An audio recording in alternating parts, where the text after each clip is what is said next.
Learning मंत्रा के online पाठशाला में आप लोगों का स्वागत है।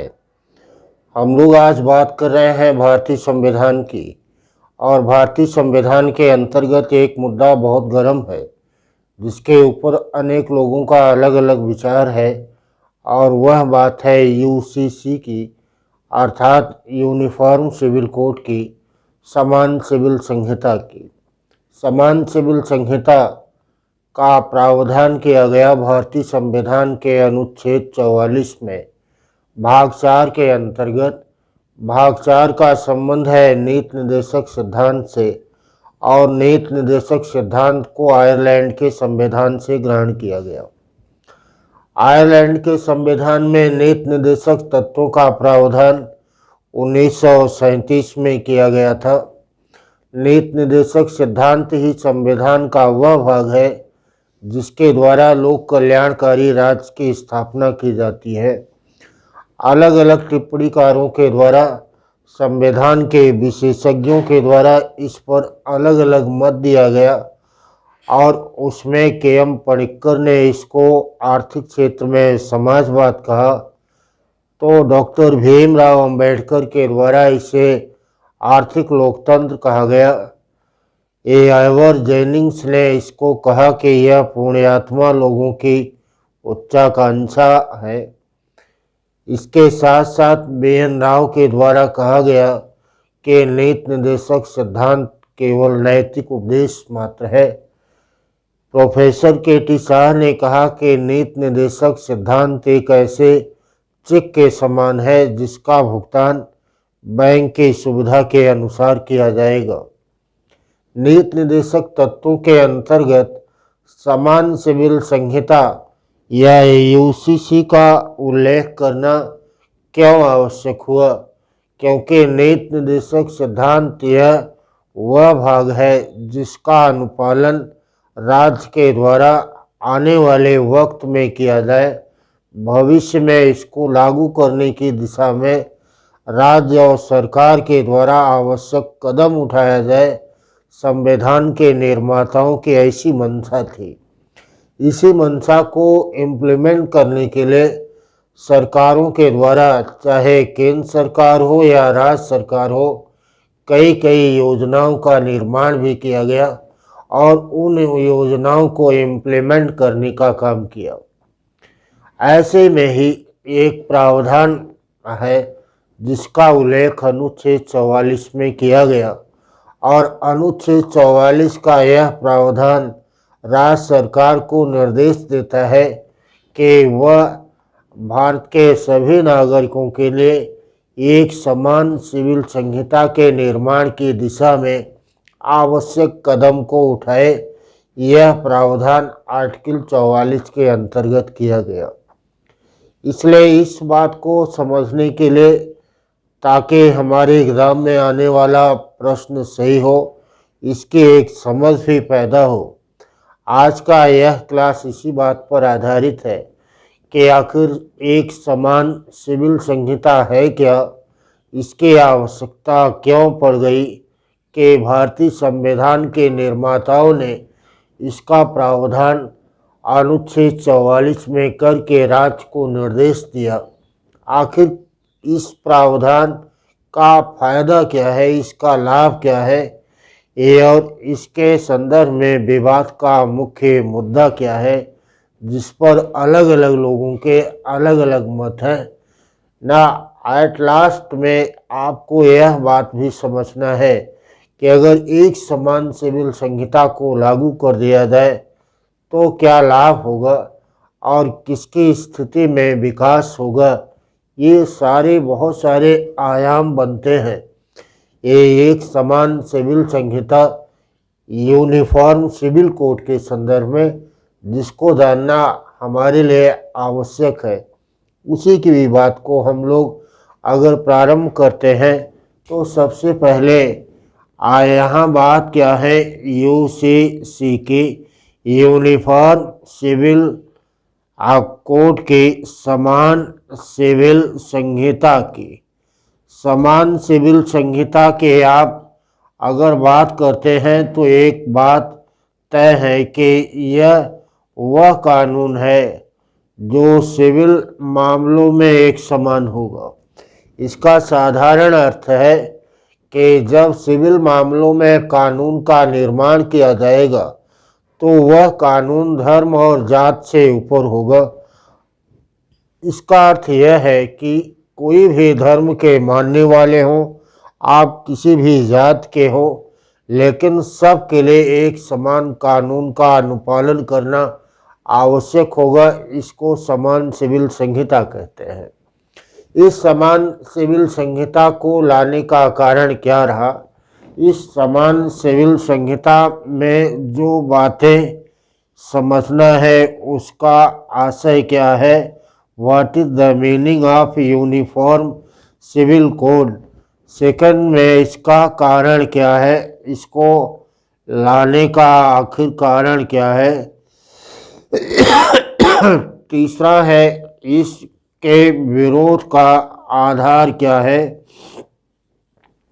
और चौथा है कि इसका आखिर लाभ क्या है? इसके लाभ के संदर्भ में आप क्या समझते हैं? ये ऐसे पॉइंट है जो यूनिफॉर्म सिविल कोड के कई आयामों का जिक्र करते हैं और हम लोगों के एग्ज़ाम में यह बात महत्वपूर्ण बन जाती है। इसलिए इसका आशय आपने समझा कि अगर सिविल के मामलों में यहाँ उल्लेखनीय बात यह है कि फौजदारी के मामलों में सब के लिए एक समान कानून पाया जाता है, लेकिन अगर बात सिविल की किया जाए तो सिविल के मामलों में अनेक ऐसे मुद्दे हैं जिस पर अलग अलग कानून है और अलग अलग कानून होने का कारण है कि भारत में विविधता है। अनेक धर्मावलंबी लोग निवास करते हैं जिनके अलग अलग भाषा है, अलग संस्कृति है, अलग भौगोलिक परिवेश है। इसलिए उन धर्मों के अनुकूल कुछ अलग अलग कानूनों का भी प्रचलन रहा भारत के परंपरा में, और उसी परंपरा को ये चालू रखा गया था। भारतीय संविधान के निर्माताओं ने उस पर दृष्टि डाली। उनको यह बात मालूम हुआ कि अनेक धर्मों के प्रचलित अलग अलग कानून अलग अलग मसलों पर अलग अलग राय रखते हैं। उसमें से कुछ ऐसी राय है जो समाज के लिए लाभकारी है, लेकिन कुछ राय ऐसी भी है, कुछ ऐसे भी नियम है जो समाज के लिए हानिकारक है। जो मुद्दे समाज के लिए हानिकारक है उसमें परिवर्तन करने के दिशा में सरकार के द्वारा भविष्य में आवश्यक कदम उठाया जाएगा, इस पर बल दिया गया। आर्टिकल 44 में इसका निर्देश दिया गया सरकार को कि एक समान सिविल संहिता का निर्माण किया जाए। यहाँ अगर आशय की बात करते हैं तो इसका अर्थ होगा कि धर्म एवं जाति से ऊपर उठकर एक समान कानून का निर्माण अगर किया जाए, एक समान कानून का निर्माण अगर किया जाए तो उसको कहा जाता है एक समान सिविल संहिता। यह पंथ निरपेक्षता को पूर्ण करता है। यह किसको पूरा करता है? यह पंथ निरपेक्षता को पूरा करता है। भारत एक पंथ निरपेक्ष राष्ट्र है। इसका अर्थ क्या है कि राज्य का अपना कोई भी सरकारी धर्म नहीं है, बल्कि उसकी दृष्टि में सभी धर्म एक समान है। यह पंथ निरपेक्षता का आयाम कहलाता है। इसलिए पंथ निरपेक्षता शब्द को 42वें संविधान संशोधन के द्वारा भारतीय संविधान के प्रियम्बल प्रस्तावना में भी इसको जोड़ा गया। यह पंथ निरपेक्षता को इसके अंतर्गत शामिल कर दिया गया, तो यहाँ इसी को आधार बनाया गया है। अब यहाँ पर बात क्या है?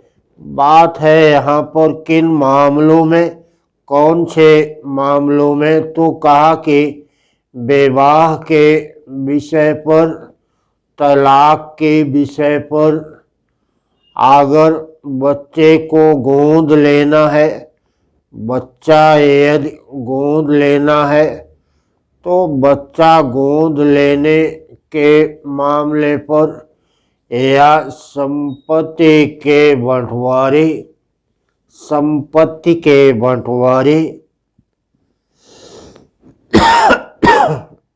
एवं उत्तराधिकार जैसे मुद्दों पर एक समान कानून का निर्माण करने का प्रयास किया जाए।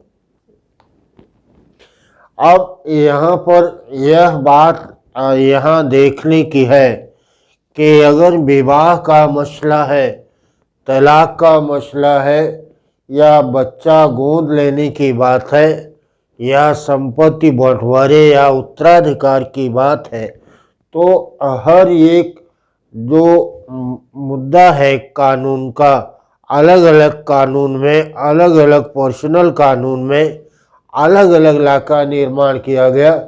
इसलिए इसके अंतर्गत इस बात पर बल दिया गया कि विवाह पर, तलाक पर, बच्चा गोद लेने पर या संपत्ति के बंटवारा, उत्तराधिकार पर अलग अलग कानून न होकर एक समान कानून का निर्माण किया जाए, यह इसका मुद्दा था। देखिए यहाँ पर बात है कि इसका कारण क्या है। इसका कारण यहाँ पर क्या है? इसका कारण यह है कि अलग अलग कानून अलग अलग धर्मों के लिए बनाए गए। हिंदू लॉ के अंतर्गत हिंदू लॉ का निर्माण हुआ और हिंदू लॉ से ही ये सिविल मामला शासित होने लगा सिख एवं जैन बौद्ध के ऊपर। सिख, जैन एवं बौद्ध के ऊपर भी यही हिंदू लॉ लागू हुआ। उसके बाद मुस्लिम लॉ और उसके बाद ईसाई लॉ, ये अलग अलग लॉ के द्वारा सिविल मामलों में शासित किया जाने लगा। कहीं पर विवाह की व्यवस्था कुछ और है तो हिंदू लॉ में कुछ और है और मुस्लिम लॉ में कुछ और है। और तलाक के मामले में, भरण पोषण के मामले में भी अलग अलग इनकी राय है। बच्चा गोद लिया जाए या न लिया जाए, इस पर भी अलग अलग पर्सनल लॉ का अलग अलग नियम है।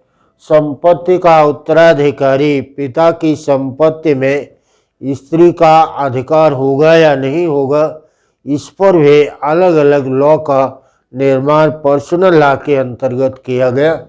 ये कारण है जिसके परिणाम स्वरूप भारतीय संविधान का निर्माता अनुच्छेद 44 में समान सिविल संहिता, यूनिफॉर्म सिविल कोड के निर्माण के लिए राज्य सरकार को निर्देश दिया। अब यहाँ दूसरी बात आती है कि यह बात तो किया गया, लेकिन इसके संदर्भ में पर्सनल लॉ को छोड़कर एक समान सिविल संहिता को लाने की आवश्यकता क्यों पड़ गई? क्योंकि आपने सुना होगा कि ट्रिपल तलाक का प्रतिबंध का कानून लाया गया। यह मुस्लिम स्त्री के शोषण पर आधारित था। यह महत्वपूर्ण बात यह है कि यदि हिंदू लॉ को देखा जाए तो विवाह के संदर्भ में एक पुरुष एक ही स्त्री के साथ विवाह कर सकता है, लेकिन मुस्लिम लॉ के अंतर्गत वह एक से अधिक स्त्री के साथ विवाह भी कर सकता है और पहले की स्थिति में तलाक देने पर वह भरण पोषण देने के लिए उत्तरदायी भी नहीं होगा। और मुस्लिम लॉ के अंतर्गत अनेक जटिलताएं और को शामिल किया गया, इसलिए इसका भारत में विरोध शुरू हुआ। और राजनीतिक संदर्भ में अगर देखते हैं तो अलग अलग मतांतर, बट यहाँ राजनीति से हम लोगों को कुछ लेना देना नहीं है।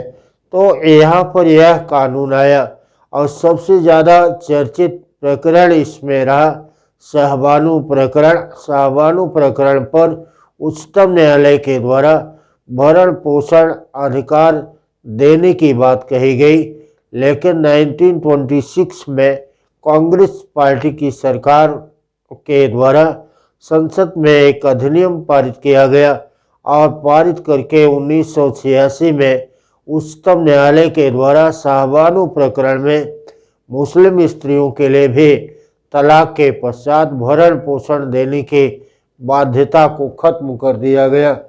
यह बात इसके अंतर्गत था, जिसके कारण आवश्यक हुआ कि यह लाया जाए।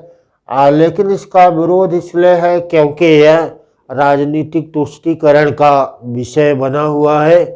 अनेक लोग इसको अपने धर्म के ऊपर आरोपित मान रहे हैं कि सरकार के द्वारा इस पे ऊपर जबरदस्ती थोपा जा रहा है, इसलिए इसका विरोध हो रहा है। दूसरी महत्वपूर्ण बात यह है कि अगर यूसीसी की बात किया जाए तो गोवा भारत का एकमात्र ऐसा राज्य है, गोवा एकमात्र ऐसा राज्य है जहां पर एक समान सिविल संहिता का निर्माण है। यह जब 1961 में स्वतंत्र हुआ तभी से गोवा में एक समान सिविल संहिता का निर्माण लागू कर दिया गया था। इसलिए अगर हमको यह प्रश्न आता है कि भारत के किस राज्य में समान सिविल संहिता को लागू किया गया है, तो लागू करने वाला राज्य कौन होगा? लागू करने वाला राज्य गोवा है। इस दिशा में उत्तराखंड सरकार के द्वारा भी आवश्यक कदम उठाया गया, क्योंकि इसके अंतर्गत उच्च न्यायालय के न्यायाधीश रंजना देसाई के नेतृत्व में एक समिति का गठन किया गया और उस समिति को इस बात पर सिफारिश करना है कि समान सिविल संहिता का निर्माण क्यों और कैसे किया जाए। तो यहाँ पर यह बात महत्वपूर्ण है।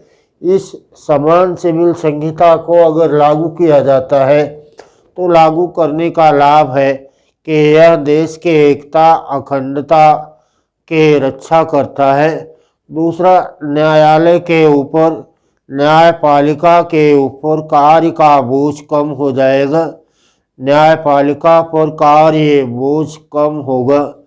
यह कार्य बोझ न्यायपालिका पर कम हो जाएगा। यह पंथ निरपेक्षता की वास्तविक स्थापना के दिशा में महत्वपूर्ण माना जाएगा। यह खास करके मुस्लिम स्त्रियों को लाभ देने पर भी आधारित है, क्योंकि मुस्लिम स्त्रियों को शोषण से मुक्ति मिल जाएगी। समान सिविल संहिता के निर्माण का यह लाभ है। इसलिए यहाँ पर यह बात महत्वपूर्ण है कि राजनीति का मुद्दा कुछ भी हो सकता है, लेकिन अगर इसके मर्म को और इसके मूल तत्व को समझा जाए तो इस बात से कोई भी इनकार नहीं कर सकता है कि धर्म और जात से ऊपर उठ करके एक समान सिविल संहिता के सिद्धांत को संपूर्ण भारत में लागू करने की आवश्यकता है। हम लोगों के आज की बात यहाँ तक थी। किसी नए मुद्दे पर हम लोग फिर मिलते हैं। तब तक के लिए धन्यवाद। जय हिंद।